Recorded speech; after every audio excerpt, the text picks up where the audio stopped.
أعوذ بالله من الشيطان الرجيم بسم الله الرحمن الرحيم Assalamu alaikum wa rahmatullahi wa barakatuhu, everyone.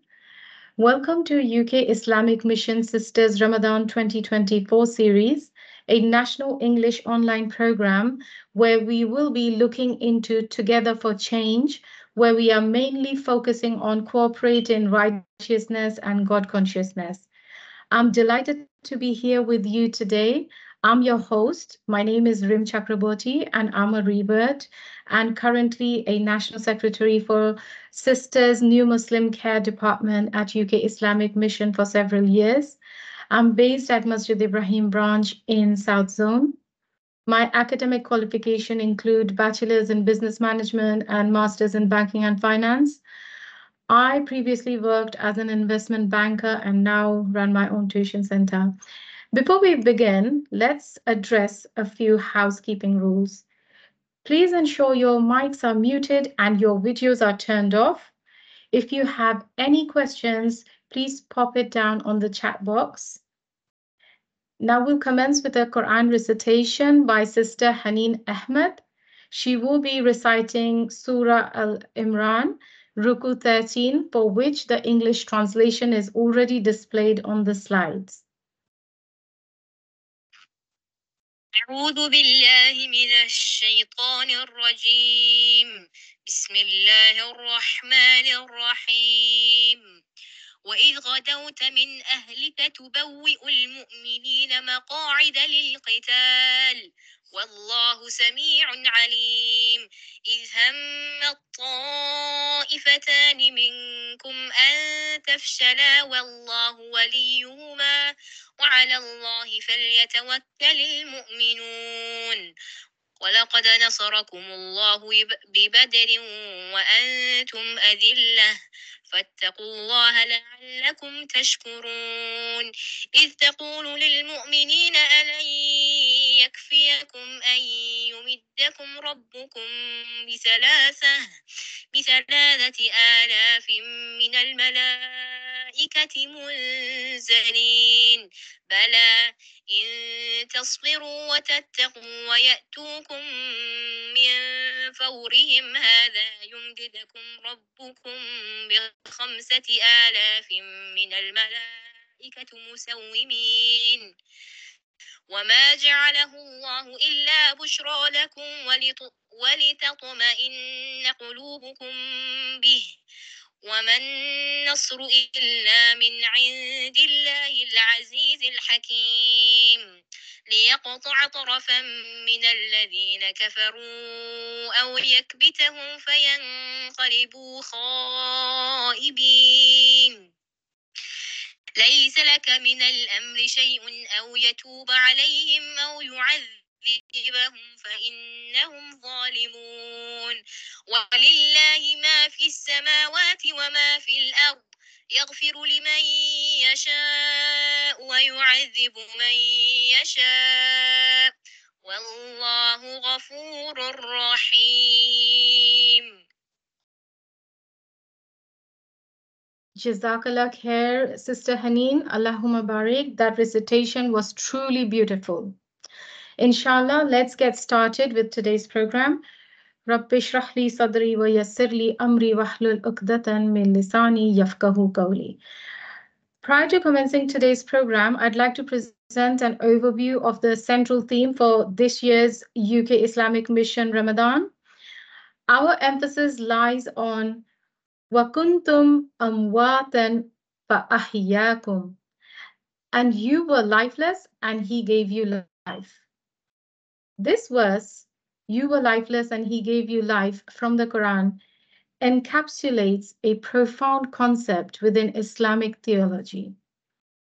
This verse serves as a reminder of Allah subhanahu wa ta'ala's absolute power, humanity's dependence on him, and the transformative nature of spiritual awakening, inviting believers to reflect on the divine origins of life and cultivate gratitude, humility, and awareness of God's presence in their lives. Please allow me to introduce today's speaker. Ustada Amina Blake from Sheffield, UK. She embraced Islam in 1992, subhanAllah. Her academic qualification includes undergraduate in English studies, postgraduate in teaching, MSc in leadership and management, and MA in Islamic studies. Ustada Meena has been active since 1994, having studied under various shuyukh and academics, including Dr. Jamal Badawi, Sheikh Abdul Aziz Atiq from Yemen, Sheikh Faisal Manju, Dr. Atullah Siddiq, and others. Roles have included Vice President of MAB.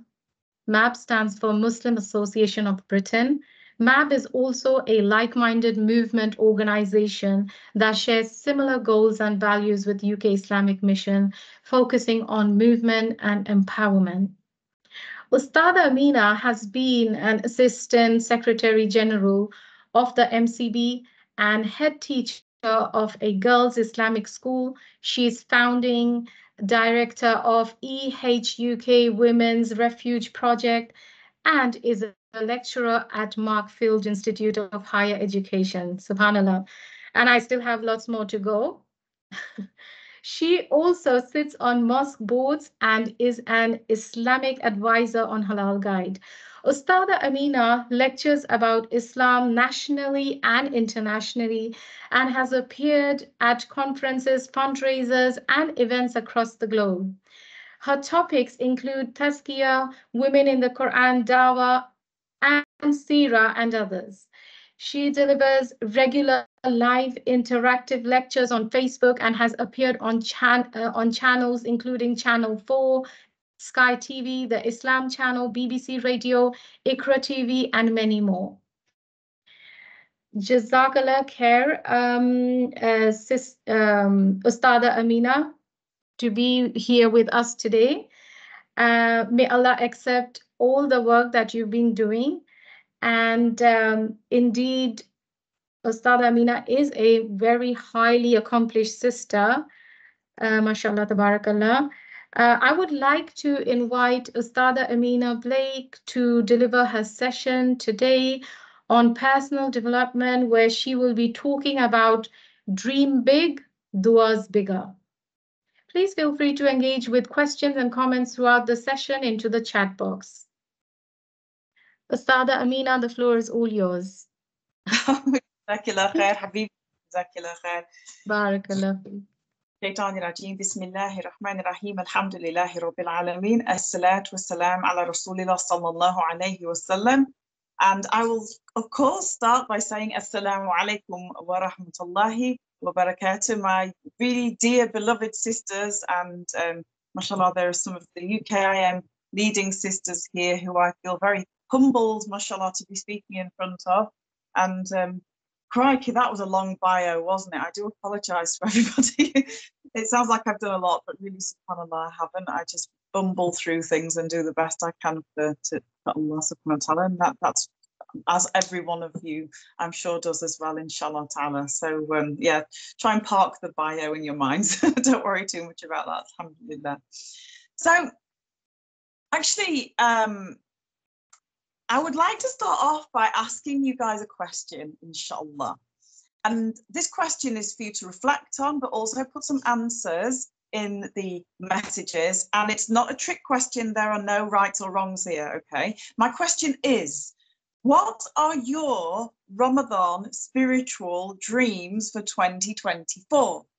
Okay, I'll repeat that. What are your dreams, your spiritual dreams for this Ramadan? What do you want to achieve for 2024? And I can see there are like 30 odd people in the group. So inshallah, I really hope that there will be 30 odd answers. Don't keep them to yourselves. Share with me, inshallah.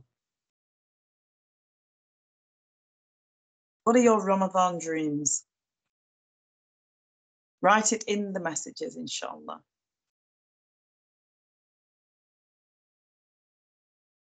Sisters, I do encourage you to please pop your answers in. Oh, here we go. To read the whole Quran, oh, mashallah, living for mindfully. I can't see the messages. Be a different person. Okay, you have to expand on that. You have to expand on that. To be who? Who do you want to be? To renew connection. I can see some of these popping up, but I don't know how to become a better Muslim, mashallah. To teach the kids to pray, namaz, mashallah. What else? Come on, guys. Increase taqwa. Absolutely. Come on, not everybody's answered yet. Let's have a few more, inshallah ta'ala. Oh, nice. Becoming a wali of Allah. Oh, nice, mashallah. To serve humanity in a better way. To improve knowledge. Be worthy of iman that can benefit humanity. I like that. Mashallah. What amazing answers, mashallah. May Allah bless and reward every single one of you. Because actually, while we're going through this lecture presentation, a new me, take whole of the family to a new level. May Allah subhanahu wa ta'ala grant all your dreams. That's the first thing. The first dua of the day is may Allah subhanahu wa ta'ala grant all of your dreams this Ramadan and more, inshallah. Please say ameen. So, what is the hope of Allah subhanahu wa ta'ala for us as Muslims? What is his hope for us in Ramadan? And here we have to turn back to the Quranic text where we see in Surah number 2, Surah Al-Baqarah. We have a lot about Ramadan in Surah Baqarah, as I'm sure you all know. لَعَلَكُمْ تَتَّقُونَ. In the hope that you will what? Become tattaqoon, you will be the ones who achieve taqwa. MashaAllah, one of the sisters already mentioned taqwa, which is amazing. So this is why I'm starting a lecture on dua about taqwa. So, but I'm not getting mixed up. It's okay. I know that the lecture is on dua, but I'm starting talking about taqwa. Why? Because they are linked like this. They are linked together, my dear beloved sisters. Why? Because the highest level of taqwa is when, and taqwa meaning God consciousness, very loosely.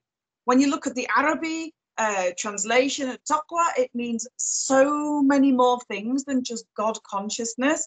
But let's focus on that translation for now, inshallah ta'ala. So we know that we are aiming, right? Just like the sister, mashallah, rightly said, we are aiming to get a high level of taqwa. We're dreaming big with taqwa, right? Because taqwa is at the root of everything. This God consciousness is the root of everything. The highest level of taqwa, my sisters, is when we achieve ihsan. Ihsan. Okay, let's talk about ihsan right now. The ihsan is the highest level of iman. I'm going to explain, inshallah ta'ala. The highest level of taqwa is when we achieve ihsan in a Qudsi hadith. Okay, this particular Qudsi hadith is the hadith that are about, and this one is about Jibreel alayhi salam. Okay, it's a Jibreel hadith. Now, Rasulullah sallallahu alayhi wasallam, if you guys must know this hadith, I'm sure. You know the hadith where the Jibreel alayhi salam meets with Rasulullah sallallahu alayhi wasallam in the form of a man, right? And he's in the form of this man, and he's wearing these clothes that are so bright, so white, even though he's been traveling in the desert. So the Sahaba are like, wow, who's this dude? Like, who is this guy? Like, what's he there for? All right. And so this is this hadith, and this is the hadith asking Rasulullah sallallahu alayhi wasallam about Islam. He knows that he knows about Islam, by the way. He's not like, it's not a trick thing, but he is doing a check, not for Rasulullah sallallahu alayhi wasallam, but for us and for the Sahaba radiallahu anhum, for the companions of Rasulullah sallallahu alayhi wasallam. So we're just going to steal part of this hadith. Okay, so this is the part of the hadith that talks about ihsan. So then he, the man, which is of course Jibreel alayhi salam, says to the Rasulullah sallallahu alayhi wasallam, tell me about ihsan. Tell me about ihsan. So the Rasulullah sallallahu alayhi wasallam answers him, it is that you should serve or worship Allah as though you could see him. For although you can't see him, yet he sees you. There's a lot going on just in that little bit of the hadith. This is one of the most, the hadith with the most tafsir, and one of the hadiths with just so many books have been written just on this small part of the hadith itself. Subhanallah, how amazing is that? So let's take it down to basics. Islam, Iman, and Ihsan are 3 stages, 3 steps in the path towards Allah subhanahu wa ta'ala, because that's our goal, right? So the first path is Islam. So it might be that someone is a new Muslim, or it might be that somebody, and do you know something? When I'm talking about new Muslims, it's not necessarily somebody like myself and mashallah, like the sister, who have come into Islam from outside of Islam. Somebody can be considered as a new Muslim if maybe they've been brought up in a very cultural way, or they've been brought up as a Muslim, but then suddenly their heart has that awakening. Suddenly their heart lights up. And then suddenly you're Muslim, not because your parents are Muslim, not because your friends are Muslim, and not because your spouse is Muslim, but actually you have now chosen Islam for yourself, and you love Allah subhanahu wa ta'ala so much, not because you've been told to, but because Allah subhanahu wa ta'ala has put this beautiful light inside your heart, this guidance inside your heart. So this is the first level. The first path is that we are bringing ourselves to do the farad actions. This is the Islam. We know that Allah subhanahu wa ta'ala wants us to do those actions, but sometimes we find it really hard to do. And sometimes like we have to force ourselves to do those actions. That's Islam. The second level up, so we're going up the ladder, right? Okay, think about this in relation to yourself, in relation to your Ramadan journey. Where are you now? Where do you want to be? Ihsan, right?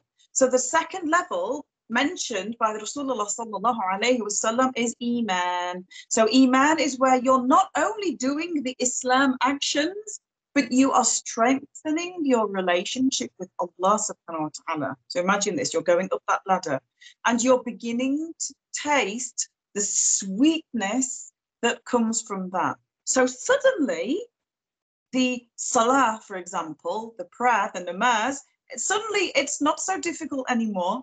It's not that you're forcing yourself to do it. It's that you're doing it because you really, really want to do it. You love to do it. You love to do it so much. You love Allah subhanahu wa ta'ala. So you love this. The third level of Iman, which is the top level, and some of the ulama, they divide these levels into other stages as well, but we're just taking it straight from this Qudsi hadith. The third level is the one that we're talking about today, which is the level of Ihsan. Ihsan is to worship Allah subhanahu wa ta'ala as if we see him. And even if we don't see him, we know that he knows what we're doing, and he knows what we're thinking, and he knows what our intentions are, right? He sees us, he knows what's deep in our hearts. Now, sometimes we find that pretty scary, and at other times we find that like, wow, that's so amazing. Allah subhanahu wa ta'ala knows. And so when I'm praying, Allah subhanahu wa ta'ala is aware. Yeah. So there are 2 levels there. It's the first level, the highest level, is to worship Allah subhanahu wa ta'ala as if we see him. And of course, we don't visualize Allah subhanahu wa ta'ala. This is something that's not Islamic. But we know that he is there. We worship with that knowledge, that we, as if we seeing him. But if we can't manage quite that much, aim to know that he sees us, that he is aware of us. And that keeps us on the straight and narrow, my dear sisters. So when we're moving on that path of Iman, the journey towards Allah subhanahu wa ta'ala, and when we do so, when we're doing that journey, slowly but surely, it's getting more and more spiritually intense. So what started off as a little flame of Iman in our hearts, that's making us maybe do the salah, has now become this big raging fire, this heat inside the heart that is so emotional, so close to Allah subhanahu wa ta'ala. So if we're striving for ihsan, and here now we see the link between ihsan and striving for ihsan and the dua, the Ramadan dua, right? Because that's what we're here for. If we're striving and trying and trying and trying for ihsan, the closer we get to ihsan, the stronger our dua will be, the stronger it will develop. Okay. Some of you, I'm sure, go to the gym, right? And you maybe train and you do all this running stuff and you've got like big muscles and all that stuff, right? So when you started going to the gym, you struggled to pick up even those small, you know, like the small girly weights that, or you ran for 2 minutes and then you're like literally dying and out of breath, like, oh my goodness me, subhanallah. Yeah? But when you keep on going to the gym and you keep on putting the right input in, and you've got the right diet and you're doing the right exercises, and the weights get heavier and heavier, but you get stronger and stronger, you get stronger and you get closer to your goals. It's exactly the same with your Iman journey. Huh? And it's exactly the same with the strength of your du'as. So the stronger your Iman gets, the stronger your du'as will be. So Ramadan is an opportunity, right? It's an opportunity for an Iman boost, as I call it, inshallah ta'ala. And the dua from our hearts, from qulubakum. Qulubakum, if you want to learn just a few of the Arabic words, qulub, qalb, qalb is heart, qulub is hearts, qulubakum, your hearts, plural, qulubakum, yeah? So your hearts will get stronger, and your hearts will be the place where the dua comes from. Sometimes dua comes from the nafs, the desires. We say, oh Allah, give me £1 million or $1 million or whatever it is. Oh Allah, give me diamonds and give me gold and give me, all of us have made du'as similar to that, right? Give me this, give me this big nice house, and give me this BMW, and you know all the things that we ask for. But you find that when your dua and your Iman are going to that heat place, what they're passionate, the Iman is strong now, the du'as will change. Ya Rabb, give me what's best for me. Huh? So rather than, oh Allah, give me this, the house and the car and the handsome husband and the gold and the perfect children. By the way, that doesn't exist. No one has perfect children. Huh? Our dua changes to Ya Rabbil Alameen, O Lord of all the worlds, give me what's best for me. Give me what's best for me, because you know best. Allah subhanahu wa ta'ala knows best what is best for us. So by all means, ask for things, but do it with the acceptance that Allah subhanahu wa ta'ala knows what's best, and He will give what's best. So the dua has to become an acceptance. All right, I'm going to ask you another question, okay? I want you to think about a dua that you've made in the past. Could be anything, small, big, whatever. Sometimes we go into a car park and we make car park dua. Does anyone have car park dua, or is that just me being slightly strange? So the car park dua is you go into a crowded car park and you ask Allah subhanahu wa ta'ala, Ya Rabb, please let me have a good space in this car park, because any dua is good, subhanAllah. And then Allah subhanahu wa ta'ala will make somebody leave, or this space will just amazingly appear, and Allah subhanahu wa ta'ala makes it so easy and beautiful. That's the car park dua. Huh? So I want you to think about a dua that you've made, but I mean a really sincere dua. You know, one of those duas that you've literally made from the heart. How was it responded to when compared to the dua that you maybe made, but it wasn't necessarily that sincere? Put your answers up in the messages, inshallah. So think about a dua, remember a dua that you've made in the past, really a strong dua from the heart. How was it responded to? How did Allah subhanahu wa ta'ala respond to it? It could be that you didn't get that thing, but something else happened instead. It could be that you got that thing like immediately. I know one of the shuyukh, few years ago, he was really wanting mashallah, to have a child, and his wife was having problems getting pregnant, and he made this very strong dua, and subhanallah, he found out straight away that his wife's pregnant. That's the dua, subhanallah. So let's have a look. I'm afraid I can't. So sisters from UKIM sisters, could you please read out these responses? Whoever's the in chargey person, please read out responses. Yes, I can read it. Actually, the first message is from me. I said, I made a dua and it got accepted straight away, that second. Subhanallah. I said, Ya Allah, please guide me. And that instant, one Somalian lady, she pulled me. I knew her, I was teaching her children, and she said, sister, come with me to Masjid Ibrahim. I'm like, no. Subhanallah. So yeah, there's another sister Noor Bibi, and she's saying, I had a yearning to go into primary school to share Islam, and he accepted it on the first day of Ramadan. Subhanallah. Yeah, mine was on first day of Ramadan as well. Subhanallah. And then we have another sister. She's saying, Sister Fatima, Allah answers my dua without me knowing. And another sister said, Amtul Khair said, Alhamdulillah, saw the difference straight away in my children.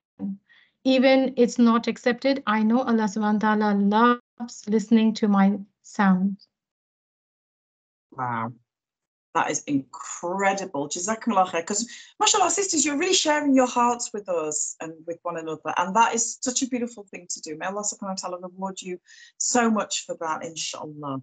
So we can see also sometimes that Allah subhanahu wa ta'ala will answer a dua and give something that before we even made the dua, Allah subhanahu wa ta'ala has answered it. So he knows our needs, so he will give us the dua actually before we even made the dua. This is something that is experienced by people as well.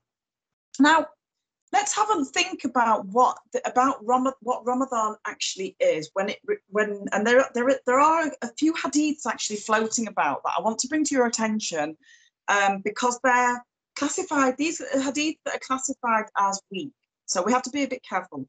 Now, there are hadiths floating around that talk about, for example, dividing Ramadan into 3 parts. It's a very famous hadith, which is not very well known, but it's actually quite weak hadith and has a broken isnad, a broken chain. It says this is where it's reported to that Rasulullah sallallahu alaihi wasallam said, it's a month whose beginning is mercy, middle is forgiveness, and its end is ransom from fire. And there are other similar hadiths floating around. Now, these are at least classified as weak hadiths, but there is good news actually, because a lot of these hadiths, and when we talk about hadiths, there are different classifications of hadith, as we know. And I'm going to go into this because Ramadan is a time where you do get some kind of like fake news hadiths going around. So I just want you guys to be aware. So a weak hadith can be used if it's not used as a point of hukm or ruling. You can't make a ruling or sharia ruling out of a weak hadith, but you can take the spirit of a weak hadith, as long as it's not in opposite of what Sahih hadith or something from the Quran and Sunnah of Rasulullah sallallahu alaihi wasallam says. So when we look at the spirit of this particular hadith, we can see actually, even though this hadith is weak in itself and shouldn't be taken in a literal sense, we shouldn't divide Ramadan up into 3 sections. However, the good news is that the spirit of that hadith, i.e. the thoughts, the way it's put forward, are actually true about Ramadan. Ramadan is a month of forgiveness, right? Ramadan is a month of mercy. And inshallah, Ramadan is also a month of protection from the Jahannam. We know that the gates to Jannah are opened. And did you guys feel it like on that first evening? Subhanallah. And the gates to Jannah are open, the gates to Jahannam are closed during this month of Ramadan. And that is absolutely incredible. Did you guys feel it, subhanallah, on the first evening when Maghrib Adhan came on the first evening of Ramadan, and suddenly things start lifting, right? You feel lighter. You can tell that the shayateen have gone, they've been locked away. Huh? But a word of warning to us all, myself first, of course, but a word of warning to us all, my dear sisters. Just because the whispers of the shayateen are locked away, and there are different opinions as to how Aisha, mashallah, felt at peace, absolutely. So there are different opinions as to which of the shayateen are locked up. Some opinions of the ulama say all of them, some of them say some of them say the shaitan who is the wiswas with this is the only one that's locked in. So there are different opinions. But actually, my dear sisters, when we think about what the work of the shayateen are, they implant things into our memories and our habits. Now, Allah subhanahu wa ta'ala tells us that through, for example, Surah Al-Ikhlas, actually the shayateen only have the power to whisper into sudur nas, sudur, the sadr, the chest, not the qalb. Not the qalb. It's up to us whether we take it into our hearts or not. But the shayateen, they whisper into the hearts. Into the chests. This part is the chest, right? The heart is within the chest. So we need to think, actually, in Ramadan, we need to try and shed those bad habits that we've built up from the shayateen and from the wiswas, from the whispers of the shayateen throughout the rest of the year, and change those habits. And you will feel resistance, by the way, to change those habits.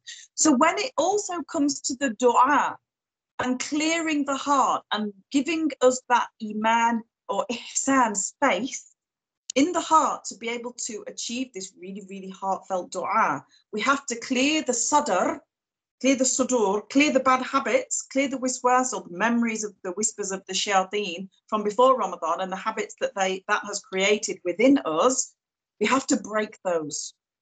We have to rewrite those. And I think a few of you, mashallah, sisters said, when I asked that first question, that you want to remake yourself or become somebody else. This is what that means. This is what that is. We're taking out the negative habits that are in the sudur, in the chest, and have translated into the habits that we do. And they might not be haram things, by the way. They might be things that are going towards haram. So we have to change those as well. Not just the haram stuff, the stuff that's walking towards haram, the stuff that's like a bit iffy, if you like, right? So when we're doing that, we can see that our dua will become stronger. And you can test that, my dear sisters. You can test that dua and see where it goes with you. Now, Allah subhanahu wa ta'ala, when we're talking about the dua in Ramadan, we know that Ramadan is a month of blessings, correct? We know that that Ramadan is a month when, inshallah ta'ala, the dua is answered. But what's the dalil for that? What is the evidence for that? Because there are lots of these, the hadiths that I was talking about before, there are lots of these hadiths floating around that aren't necessarily sahih hadiths. So let's go back to the Quran, shall we? Because that's our foundation. Let's sit with the Quran now. Now, in Surah Al-Baqarah, again, remember we talked about Surah Al-Baqarah having a lot of information about fasting and about the month of Ramadan. Allah subhanahu wa ta'ala tells us, and he says, when my slaves ask you about me, then answer to them, I am indeed near. I respond to the dua of the person who is making the dua when he calls on me. So let them obey me and believe in me so they may be led in the straight path. All right, so this is Surah Al-Baqarah. Now, let's have a look at the tafsir, the explanation. Ibn Kathir, who is one of the most well-known and famous classical scholars of tafsir, talks about this particular verse, and he says, the fact that Allah subhanahu wa ta'ala mentions this verse, which encourages people to make the dua, in the middle of other verses that talk about the rulings on fasting, that suggests that we should strive or work even harder in offering dua at the end of the fast and every time somebody breaks the fast. And of course, when we are during fasting as well. Because, my dear sisters, when we are in the state of Sawm, when we are the Sayyimin, when we are the ones who are fasting, and this is just incredible, we are literally the embodiment of ibadah.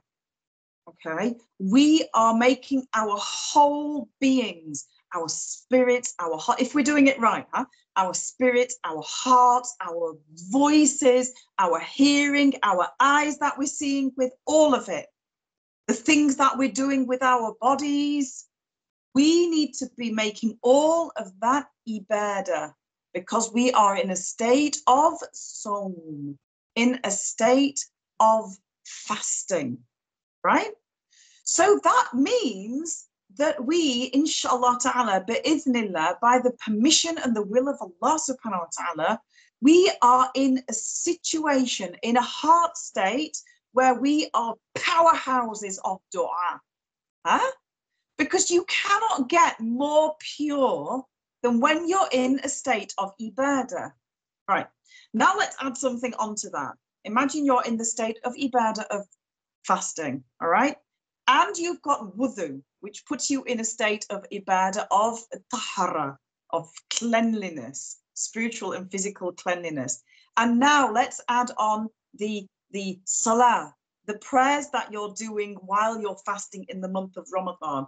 Now, the farad salah comes first. Let's add on to that some sunnah salah. Rasulullah sallallahu alayhi wasallam told us that when we are in sujood, this is when our du'as are closest to Allah subhanahu wa ta'ala. Our du'as are the strongest. So you're fasting, you're making du'a in sujood, you have wudu, you're in a state of complete ibadah and submission to Allah subhanahu wa ta'ala. And then add something else. You make du'a from your heart. You make du'a because you love Allah subhanahu wa ta'ala so much that you cry and you pour your heart out to him in sujood, in a state of fasting, in a state of wudu, in a state of salah. You have now immersed your whole entire self into your du'a. May Allah subhanahu wa ta'ala accept. Try it. Try it. Part of your homework. I'm going to give you some homeworks for today and to last you, inshallah, the rest of your lives. It's a permanent, forever homework. Do this. Fast, whether it's a sunnah fast or the fast of Ramadan. Some of us aren't fasting, right? Sisters, some of us are not fasting. Some of us are on our menstruation. All right. Some of us are maybe breastfeeding. Some of us are traveling. Some of us are sick. May Allah subhanahu wa ta'ala give us shifa, give you shifa, the ones who are sick. May Allah subhanahu wa ta'ala make it easy on you if you're pregnant. May Allah subhanahu wa ta'ala give you shifa if you are ill. May Allah subhanahu wa ta'ala accept the fast that you did not do. You think I've gone insane now, right? No, I haven't. Now, we know that by actions are but by intentions, and Allah subhanahu wa ta'ala, through the hadith of Rasulullah sallallahu alayhi wa sallam, it's very clear that actions are but by intention. In fact, without the intention, our deeds are not ikhlas, our deeds are not pure. If you're not fasting, my beloved sister, don't give up. Don't stop making dua, all right? That's something you must do. Continue making dua. Continue doing all the things that are permissible for you to do as somebody who is in a state of menstruation. Now, if you're not fasting, you, inshallah ta'ala, will be making the fast up and possibly paying your fidya, depending on what state you're in, at a later date. But if Allah subhanahu wa ta'ala had not stopped you from fasting through your sickness or through your menstruation or through whatever your circumstances are that you are unable but desperate to fast, your heart's desperate to fast, but you can't do it for whatever reason, then don't you think that by intention that we get rewarded for what we intended? You'll get, inshallah, rewarded for the fast that you did not fast. And then, inshallah ta'ala, rewarded for the fast that you make up afterwards. May Allah subhanahu wa ta'ala accept. This is taken not from myself, this is taken from Sahih hadiths that talk about the intention, but also talk about the rewards of the good deed, even if we're unable to practice or to implement that good deed, we still get rewarded as if, inshallah, we did it. That's the power of Iman, and that is the beauty of Islam, that we have this amazing set of tools that Allah subhanahu wa ta'ala has given us. So what about the approach to dua? How should we approach dua? Let's talk about the nuts and bolts, the foundations, the basics of dua. Now, Allah subhanahu wa ta'ala, as we know, tells us, and we've seen this already, I respond to the dua of the person who makes dua when this person calls upon me. So the first question I'm going to ask is, do we call upon Allah subhanahu wa ta'ala enough?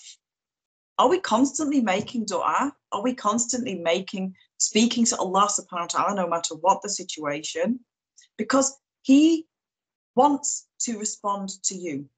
In another surah in the Quran, Allah subhanahu wa ta'ala tells us, Ad'uni astajib lakum. Ad'uni astajib lakum. Ask and I will respond to you. It's a promise, right? Do we doubt the promise of Allah subhanahu wa ta'ala?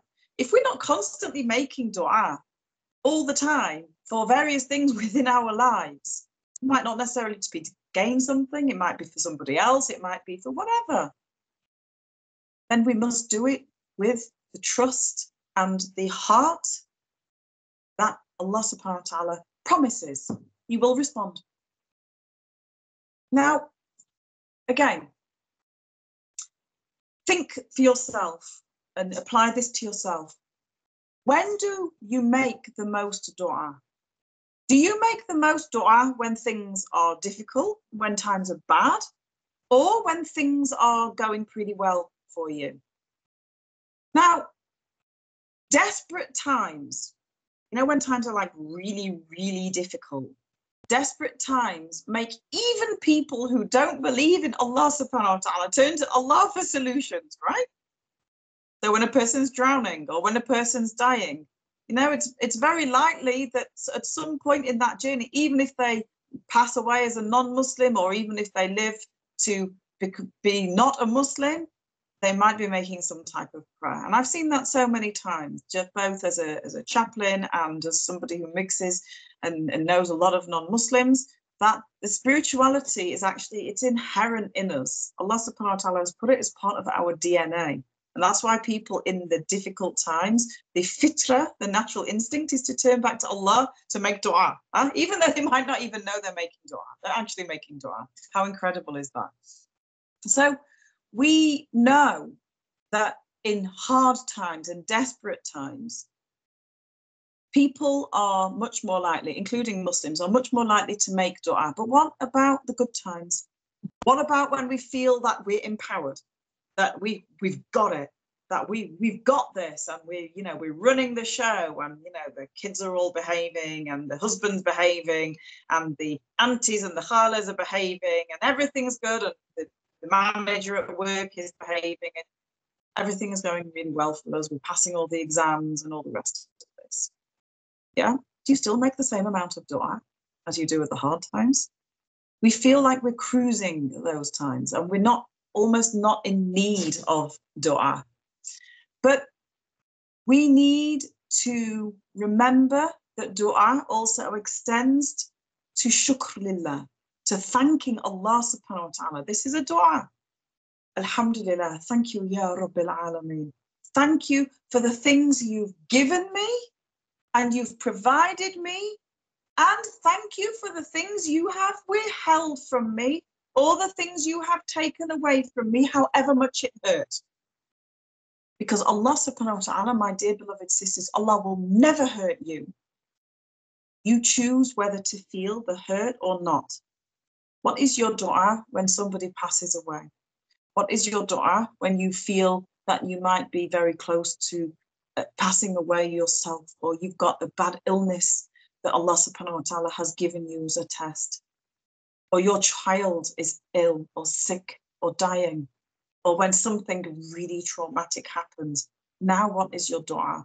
Are we still saying, Ya Rabbil Alameen, thank you for the tests, for the trials that you've given me. Ya Rabb, help me to get through them. Help me to pass these tests. Or are we suddenly angry? Are we suddenly feeling resentful? Why me? Ya Rabb, why me? Why couldn't this happen to Fatima down the road, or Abdullah up the road, or Henry, my next door neighbor? He's not even a Muslim. Give it to him. Give him this trial. Actually, we know that Allah subhanahu wa ta'ala, when it comes to trials, will only give you the trial for your own good. The trials are given to us for our own good. So always twist it to that we view trials and make the du'as that are positive. And by the way, my dear sisters, it's okay to complain to Allah subhanahu wa ta'ala when you're finding it tough, when your heart is breaking, when your heart is hurting. It's okay to say, Ya Rab, I'm finding this so hard. Ya Rab, help me. Help me to be strong. It's okay to say that. Because when we look at the biggest tests of anybody in society, anybody in humanity, this came to Allah's beloved prophets and messengers, alayhimus salam. May Allah be pleased with each and every one of them. So when you're getting a huge test in your life, which I know some of you sisters, I know you're sitting there and you're thinking about the test that you're going through right now. Maybe some of you are sitting there feeling pain, feeling hurt. Maybe some of you are sitting there crying because it's all too much. Remember, Allah subhanahu wa ta'ala is testing you because he loves you and he wants the best for you. Just like he loved his beloved prophets and messengers and tested them with every single test that you could imagine. So when you're making your dua during those tests, think about the dua and step back and make the dua that is the correct dua, not the emotionally charged dua that might turn to be negative or nafs-based. Rasulullah sallallahu alayhi wasallam, even though he was promised Jannat al-Firdaus, of course, knew that he's going to get Jannah, he would constantly be thankful to Allah subhanahu wa ta'ala. Aisha, radiallahu anha, she actually noticed that when he would make tahajjud, when he would do qiyam al-layl, he would stand in the qiyam, qum or qiyam, it means to stand up. And he would stand in the prayer until his feet would be sore, like cracked and sore. And she said to him, why do you hurt yourself when Allah has already promised you Jannah? Do you know what he said to her? Shouldn't I be a thankful servant? This is Rasulullah sallallahu alayhi wasallam. Shouldn't I be a thankful servant? That's him, sallallahu alayhi wasallam. What about me? Am I not thanking Allah subhanahu wa ta'ala all the time? The Rasulullah sallallahu alayhi wasallam lost every single one of his kids. A lot of us here have got kids. I have kids. He lost every single one of his children except one before he went back to Allah subhanahu wa ta'ala. Fatima, he still did shukr lillah. He still accepted Allah's wisdom. He still loved Allah subhanahu wa ta'ala more than anything. Having the ability to do shukr and make the dua of shukr is a gift, my dear sisters. It's a guidance. The ability to make dua in the first place and the type of dua that Allah subhanahu wa ta'ala puts in your heart and puts in your mouth is hidayah. Yet Allah subhanahu wa ta'ala tells us, and very few of my servants are thankful. Now, this particular ayah, it's actually in Surah number 34, it actually refers to those who were working for the Prophet Sulaiman alayhi salam. But the final sentence, which is this sentence, is general. So if we're being grateful, could this be a sign of Allah subhanahu wa ta'ala accepting our ibadah? If you have shukr lillah, which is a big thing, especially in the hard times, is that maybe a sign that Allah subhanahu wa ta'ala has accepted your ibadah, being able to make that dua in the first place and being able to have that thought in your heart, in your head, that Allah subhanahu wa ta'ala has given me this test for my own good. So when you feel that pain, my dear sisters, step back and think, why is Allah subhanahu wa ta'ala testing me? And it hurts. I know it hurts. You know that Allah has got your back.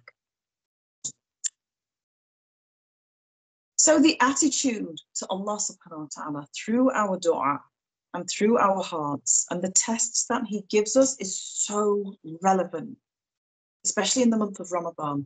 And it links directly with us and our attitude. We know that Allah subhanahu wa ta'ala will give khair, will give good. And khair, goodness, is in all things and all circumstances. I want you to think now back. You don't have to share this if you don't want to. If you want to share this, you are very, very welcome to. This is a safe space, and our secrets and the things that we share together, they stay within this space, inshallah ta'ala. So this is safe for all of us, inshallah, my dear sisters. I want you to think back to your darkest moments. Huh? Think back to the time when you faced your deepest trauma and you had your biggest difficulty. Look back on it now, and it doesn't matter how you responded to it at the time. Look back on it now and tell me, just put a few words in the messages for me, inshallah. Do you see now the wisdom, the hikmah, and the khair, the goodness in what happened? And what does that look like? Huh? What does that look like? Did you manage to find? Did you manage to open your eyes and see the khair in what happened, even though it might be years ago, decades ago? Put me some responses up. Alhamdulillah, yes. Alhamdulillah, Fatima. But Allah guided her, she felt she was lost. Amazing, beautiful. Something that happened to you maybe a long time ago. We trust Allah knows best. Yes. It might be that trauma that you faced, dear sister, that might be your arm's length to Jannah. How amazing, huh? That might be your road to Jannah. And sometimes the khair comes out a long time afterwards. Sometimes the khair is there. Often it's there, but we haven't opened our eyes to it yet. We haven't recognized it. So there's another hadith, and keep on typing your responses, inshallah, but there's another hadith which adds to this, where Rasulullah sallallahu alayhi wasallam tells us that the person who is happy to receive a response to the dua at the difficult times should make a lot of dua in the good times. And that is the foundation of this section of the talk, that we must make our habits. Remember earlier we were talking about our habits and the bad habits that we've built up, all the things that we've neglected. So we must make sure that we are practicing in this month of khair, in this month of goodness, in this month of barakah, that we are building up the good habits when our times are good, inshallah ta'ala, to make du'as constantly. Not just asking, but making dua in these beautiful ways. And we should be the first to remember that Allah subhanahu wa ta'ala wants you to ask. In fact, there's a very well-known hadith related by Abu Hurairah radiallahu anhu, who says that Rasulullah sallallahu alayhi wasallam told us that Allah subhanahu wa ta'ala becomes angry with the person who does not ask him for anything. Imagine this. Allah becomes angry with the one who doesn't ask him for anything. It's positive. Allah encourages us to make dua. Don't feel guilty about making your dua. It's one of the most natural and easy forms of worship. But what about the outcomes of dua? How do we look at those? That's the next thing to think about. Now, the outcomes of your dua depend upon the ingredients. Some of you are thinking about your iftar cooking. Maybe some of you are multitasking right now, huh? Those of you, maybe you're cooking and you're thinking about the ingredients that are going into your samosas or your food that you're making, whatever it is you're making. And your outcome of your cooking depends on the good ingredients and the way that you cook it in the first place, right? Okay. And by the way, just as a disclaimer, I am a useless cook. Really very useless. My poor family, subhanallah. So the ingredients of your dua are very important for the outcome, just like the ingredients of your cooking are very important for the outcome. Number one, it should be permissible. You can't ask for something that's haram, because that would be, first of all, really weird. And second of all, you can't expect that to be answered, because you can't ask Allah subhanahu wa ta'ala for something that's forbidden, right? Well, you can, but it's just not great, subhanallah, not good. Number two, where does your dua come from? How do you feel when you're making that dua? Is it dua from here or is it dua from here? Huh? How many of us know the Muslimic inshallah? When we say the word inshallah, we are actually making a dua. But how many of us either do it ourselves, and we're all guilty of it sometimes, we make the Muslimic dua of inshallah, and actually we kind of don't mean what we say. It's just coming from there, and it's just a habitual thing we're saying. Yes, it's good to say inshallah because we're making a dhikr as well.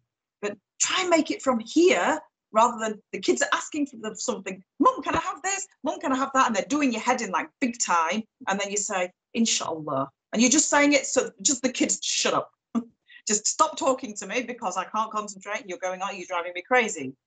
But actually, when we're saying inshallah, we should say with the best of intention and make that dua that you're saying, inshallah, you're making a dua that you will do your best to make that thing happen. So we have to be kind of careful with the inshallah, inshallah. So where is your dua coming from? The fourth thing, do we really believe that Allah subhanahu wa ta'ala will respond? In a very nice Qudsi hadith, and I'm trying to focus today on the Qudsi hadiths and the Quranic text, really, and because they're our foundations. Now, in a very nice Qudsi hadith, Allah subhanahu wa ta'ala tells us through the voice of the beloved Rasulullah sallallahu alayhi wa sallam that I am as my servant expects me to be. What is your expectation of Allah, sisters? What is your expectation of the outcome of your dua? Do you expect it to be responded to? Or is it just kind of like half a dua and you're not really expecting it to be responded to? So you're kind of like putting a lid on your own dua, if you like. The fifth and final thing is probably the most important. How do we measure the response to the dua that we have made? How do you measure that response? All right. Now, we're women, right? Okay, we're all sisters here. Now, as sisters, we tend to micromanage stuff. It's part of our DNA, right? We micromanage our husbands, we micromanage our children, we micromanage pretty much everything. But should we try and micromanage the response from Allah subhanahu wa ta'ala? Because very often we try and do that, right? So we play this video in our mind about what we want the response to our dua to be before we've even made the dua. You've made your mind up what you want the outcome to be. And you've played that video in your mind and you've made this little scenario and this little thought bubble and this little video thing of your ideal dua outcome. And then you expect the response to actually be that.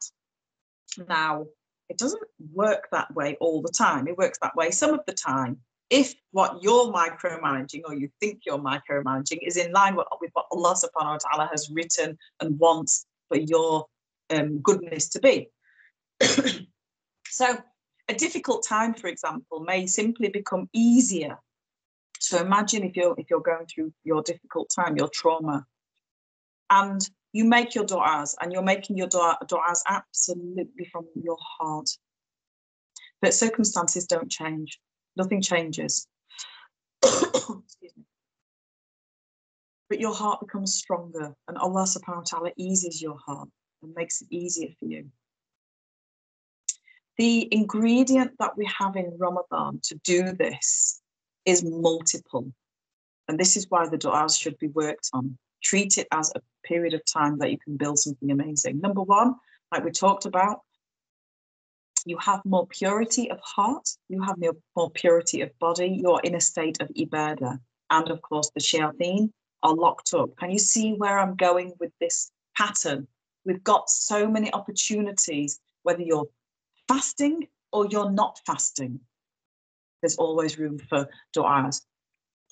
So what happens when we make du'a? And I'm going to give you some really beautiful examples. Now, in Fath al-Bari, which is one of the classical scholarly books, there's this really, really nice story where there's a sheikh. And this sheikh is called Abu Bakr bin Ali. And rahmallah. And he is one of the main scholars passing the fatwa, the fatwas, the ruling in the place where he lives.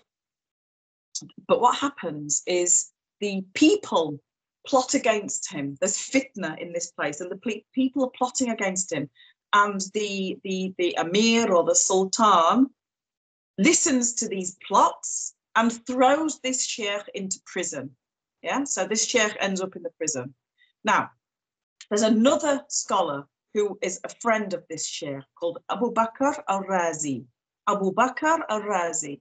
Now, while he's in prison, of course, this sheikh is making some du'as, etc. But Abu Bakr al-Razi has a dream.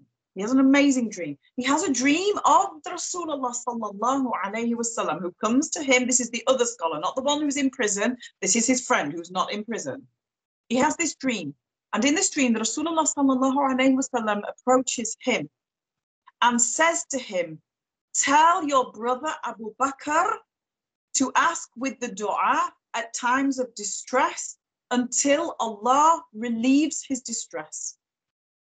So the next day, Abu Bakr, the friend who's not in prison, who's had this dream, races to the prison. And he gets to speak to the other Sheikh Abu Bakr, and he tells him, this is what happened to me. I had this dream, and the Rasulullah sallallahu alayhi wasallam came to me in this dream, and he told me to say to you, to tell you to make your dua at the times of distress and keep making the dua constantly till Allah subhanahu wa ta'ala relieves you of this distress. So Abu Bakr, the Abu Bakr who is in prison, he starts making dua. And he makes dua and dua and dua and dua, constantly makes dua. Shortly later, subhanallah, he is released from decision. He's released from prison. Subhanallah, the power of dua. Consistent dua.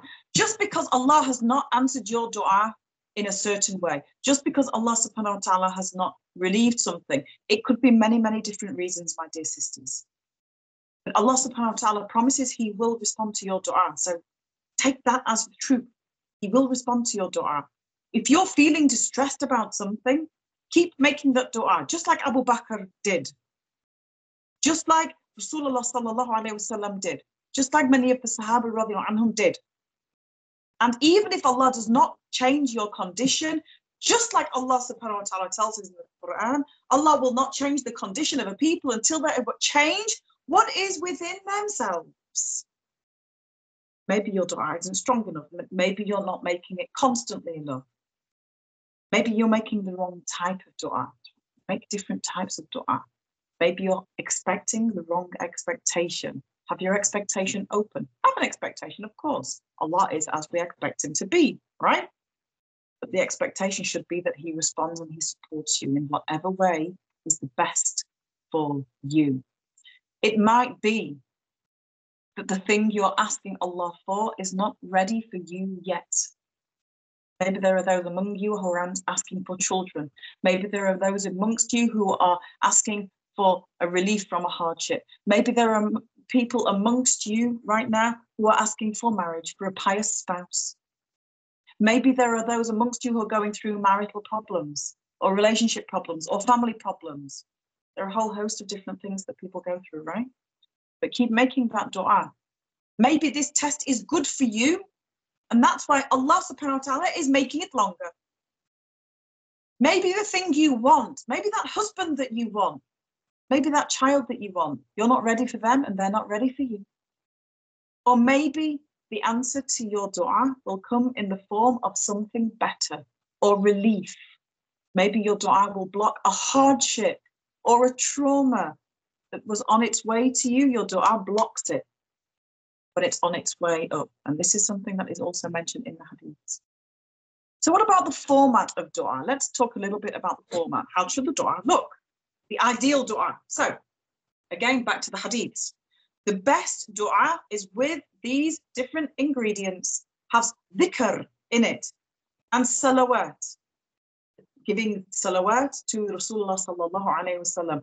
The Rasulullah sallallahu alayhi wasallam sat with a man, and this man was making dua using the names of Allah. The names of Allah. And he said, this man was asking using Allah's supreme names. And when asked through it, Allah gives. Imagine this. So, Ya Rab, Ya Rahman, Ya Qudus, Ya Salam.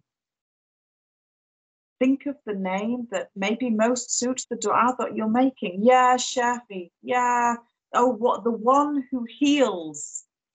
Give me shifa. Give me healing. Give me relief. Ya Razaq. Help me with my rizq. There are many, many different names of Allah subhanahu wa ta'ala that we can use and that we can call upon Allah subhanahu wa ta'ala with them. Rasulullah sallallahu alayhi wasallam told us there is no Muslim who makes dua to Allah with a dua that does not contain any sin or cutting off ties with kin, except that Allah will give him one of three things. Number one, his dua will be answered. Number two, it will be saved for him in the akhirah. Or number three, something evil will be repelled from him equal to his or her supplication, his or her dua. And the companions said, so we will now make dua lots and lots. We will make lots of dua. We will do this in abundance. And the Rasulullah sallallahu alayhi wasallam, he said, Allahu Akbar. Allah is more bountiful. Allah is more. So the types of dua are, we have the dua from the Quran, we have the dua from the Sunnah of the Rasulullah sallallahu alayhi wasallam, and we have our own dua. All of them are good, my dear sisters. So let's have a look at an example. So let's look at one of the prophets, Dhuhl-Nun alayhi salam. Dhuhl-Nun is the prophet who was in the fish. Yeah, so Jonah in English. Jonah is eaten by the fish. Now, I want you to just imagine this situation here right now, because it's like it's totally insane to even consider how distressing this must have been for Dhuhl-Nun alayhi salam. So he's been through so many tests and trials, right? He's in this fish. He's stuck in this fish. And it must have been cramped, and he would have been trapped, and it would have like smelled really, really, really not good. You're in the stomach of a fish. That's not, or a mouth of a fish. That's not a great place to be. It would have been dark, so dark as the qabr, as dark as the grave will be. And he's still thankful. Imagine this. He makes a dua. La ilaha illa anta subhanaka inni kuntu min al-zalimin. There are three parts to this dua. La ilaha illa anta, or anta. There is no God but you. This is dhikr. This is telling Allah subhanahu wa ta'ala, I submit to you. He's making dhikr. Subhanaka, glory to you. He is now making a more dhikr. Yeah? Inni kuntu min al-zalimin. I was wrong. I was indeed wrong.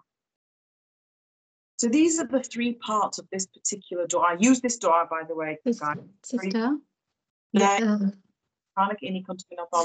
Sorry, go on. Yeah, we're nearly running out of time. No. Actually, we've run over. All right. Okay, you guys, if you guys, right, am I allowed to just finish very quickly? There is an appeal that we need to finish as well. Sorry about that. Okay. Unless if you do it in a minute or. One more thing you can say, and then I'll shut up for good. No worries, go for it. Habibti, Jazakillah khair. Thank you. That's wonderful. Okay. So this is Dhuhl-Nun. Now, the last thing I want to speak to you about really is the dua in your tahajjud and in your qiyam al-layl. And I'm just going to finish off with a hadith. All right. So I've cut a little bit out, but I managed to get most of it in. Rasulullah sallallahu alayhi wasallam told us that Allah subhanahu wa ta'ala descends every single night to the lowest heaven, right? Sahih hadith, amazing hadith. During the last third of the night. And Allah subhanahu wa ta'ala says, who will call upon me that I may answer him?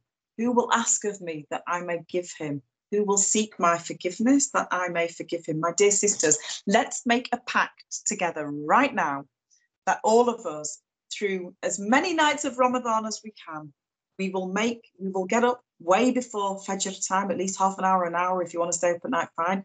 Make qiyam al-layl, make a few rak'ah, and in sujood, make your dua from your heart and see the changes that will happen, not just in your Ramadan, in your life in general, inshallah.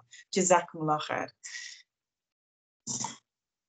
Jazakallah khair, Ustada Amina, for that brilliant and insightful, thought-provoking session. MashaAllah. Before concluding, let's reflect on the lessons we can draw from today's session.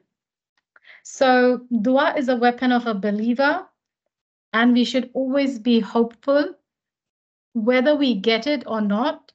That's not the aim. The aim is carry on believing in your duas, carrying on believing in Allah's plans, because Allah's plans are the best plans for us. Subhanallah.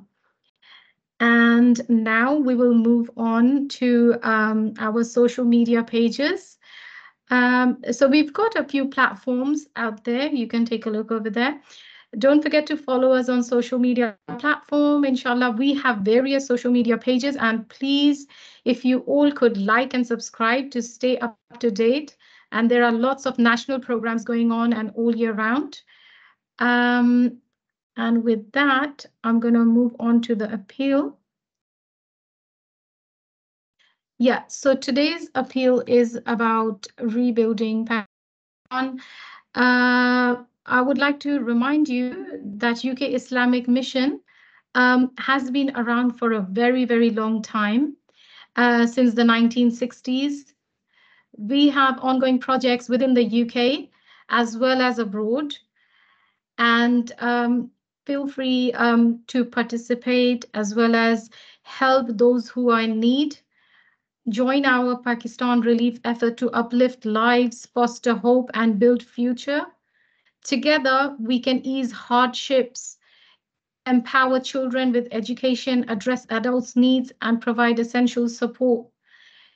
Your contribution brings hope and makes an impactful difference. During Ramadan, it's crucial to be generous and support those in need, which is a fundamental role for Muslims. We should try our best to provide financial assistance to those who require it, embodying the spirit of compassion and solidarity that defines Islam. With that, I'm going to move on and finish off our today's session.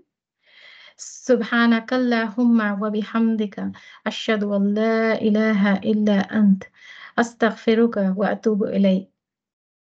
والعصر إن الإنسان لفي خسر إلا الذين آمنوا وعملوا الصالحات وتواصوا بالحق وتواصوا بالصبر. اللهم صل على محمد وعلى آل محمد كما صليت على إبراهيم وعلى آل إبراهيم إنك حميد مجيد. اللهم بارك على محمد وعلى آل محمد كما باركت على إبراهيم وعلى آل إبراهيم إنك حميد مجيد. Jazakallah khair, everyone. Jazakallah khair, our dear speaker, Ustada Amina Blake, who has very kindly explained us about dua. Please, sisters and audience, take full advantage of this Ramadan and make duas. As Jazakallah khair to all the participants who participated, our silent listeners, our listeners who actually wanted to write something but didn't because maybe it was too emotional or overwhelming for them. And yeah, Jazakallah for popping down all your answers. And we thank Allah subhanahu wa ta'ala for giving us this brilliant opportunity to come together and discuss Allah's books, Allah, to discuss how we can pray to Allah subhanahu wa ta'ala and how we can take advantage of this time. Jazakallah khair. Assalamu alaikum wa rahmatullahi wa barakatuh. Wa alaikum salam wa rahmatullahi wa barakatuh. Jazakumullah khair, everybody. Assalamu alaikum.